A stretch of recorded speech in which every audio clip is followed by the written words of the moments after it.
So carrying on the coastal seas theme. Last week I showed you this sketch that I did, and I was thinking like some sort of beach scene. I thought it might be quite nice to do. So just for anybody who wasn't here, just a quick recap. So this was my sketch I did on the beach. This photo was roughly the same sort of time. So this group of people are the group here, although they are different in my sketch. I think I took the photo perhaps a bit later. But I rather like the sketch, so I blew that up on my computer, basically scanned it in and printed it off. And then what I've done now is I've literally just put some, put some pastel on the back of that, and then stuck it on the board and just traced the drawing down. So it's a really nice, easy way of transferring. If you've got a drawing you've done that you're happy with, and you want to work in acrylics or oils, this works for. It doesn't really work for watercolour, but it works well for acrylics and oils. A bit of pastel on the back, and then you can just literally trace down. I also made a mark there, which relates to the bottom point there. So if I wanted to go back and if I say accidentally painted over bits and wanted to retrace, I can then do that, just line it up again and go back to the same position. So that was my my drawing down, and then really the painting side of it. This is acrylic paint, which I know a lot of you like. I'm just adding, so really just getting some colour everywhere to start with. So the beach is quite gravelly, so I don't want it too bright. And I'm inclined to start with colours a tiny bit darker to start with, and then I'll lighten up a bit. So this area from about here, I think, can be beach. So I'll work some of that in. And where I've got my people, I'm going to just work around those because I don't want to completely lose the drawing. What colour is that you're using? This is a mixture of, it's kind of a mixture of brown. So I've used burnt umber, a little bit of, I think I used some sort of yellow ochre. So those sort of colours, yeah. And then if it's coming out too reddy or too yellowy, I mean really there's a lot of colours there, so I'll probably just get some colour down to start with. And I actually quite like doing this, just kind of scrubbing the paint around so that it's not too even, so I can see a little bit of the colours of the board shining through. And about here is where the sea and the sand sort of change colour. It's quite dark, it's a bit darker there, so while that's still, so I've got two figures that are going to go in there, so I don't want to completely paint over them. But that's about the limit of where the sand is going to be.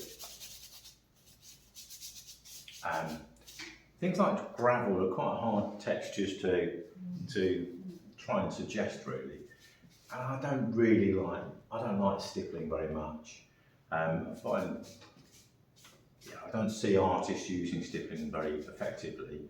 I quite like this sort of dry brush look. So once this is dry, and this will dry pretty quickly, I can perhaps go a tiny bit darker.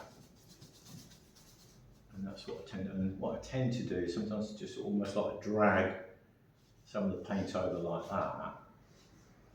So that it's not quite dried yet, but you can see it's starting to suggest a little bit of texture of gravel without painstakingly trying to paint every little bit in. Around here, the tone changes a little bit, so I'm keener to look at changes in light and dark and tonal values than So I think sometimes doing that sort of thing. On my sketch, there's a line of what looks like a line of seaweed or something, or gravel going through the middle here.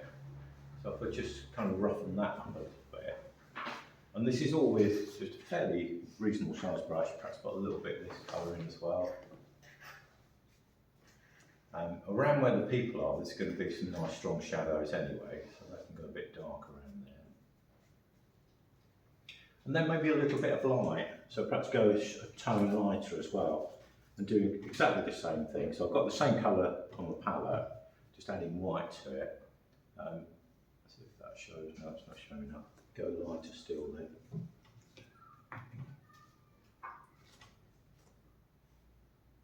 So again, perhaps, you know, some lighter tones dragged across. I think it really needs to dry a little bit.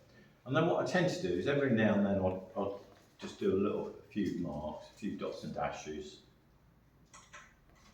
But I find that, you know, if you're looking at that rather than looking at a photo, that then starts to suggest a gravelly beach, you know, broken up surface. And once you've got things like this, must be a shadow, perhaps of a mast or something like that going across here, or a person. Might be this person's shadow, possibly. So we could get a few deeper shadows in there.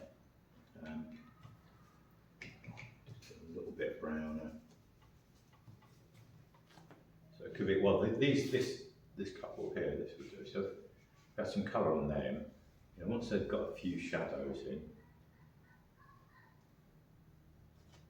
you know, that will, and actually sometimes the shadows come out a little bit bluer, because you're sometimes reflecting blue out of the sky in the shadows. So you can perhaps have a little bit of blue in there. So that's how I tend to sort of create an impression of the beach rather than meticulously painting everything. And as I say, you might just want maybe a small brush and a few dots and dashes of just a few little bits of light here and there, just to kind of break up the surface. So that's a little bit on beach scene. So the last week of this particular month project, so the next project that I had in the scheme is drawing and painting features, which would lead into portraiture for anybody who wants to do that. So that's one of the things I'll cover from next week. So if you've got any photos of people, and it might be good to do, maybe do a little bit of drawing, either with drawing materials or paint. I mean, for instance, you could, you know, I've got a collection here, and some of these would be suitable. And we could just practice drawing individual features, maybe for 1 week, and then build it up. So that's one project. The other project that we've got in mind for the next few weeks, and this can be an ongoing one for as long as we want to do it, is lino prints, which Sue is starting this week.